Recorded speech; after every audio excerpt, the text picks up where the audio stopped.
Need to see how much you owe in payroll taxes or verify your filings? If you can't find the right report in ADP, you're not alone. Today, we're running key payroll reports focusing on tax liabilities. Welcome back to Guide with Samuel.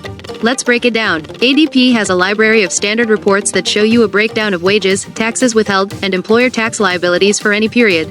Step 1. Navigate to the Reports section. From your dashboard, go to Reports and Analytics, Standard Reports, or a similar section. Here you'll find a list of all available reports. Step 2. Select and run the right report. For tax liabilities, look for the Payroll Register Tax Liability Report or Journal Report. Select the date range, e.g., a specific quarter or pay period, and run the report. You can usually view it on screen, export to Excel, or save as a PDF. And that leads to my crucial pro tip: reconcile your tax liability report with your bank statements. Regularly compare the total employer and employee taxes shown on your ADP tax liability reports with the amounts actually withdrawn from your bank account by ADP. This reconciliation ensures your payments are accurate and helps catch any processing errors early.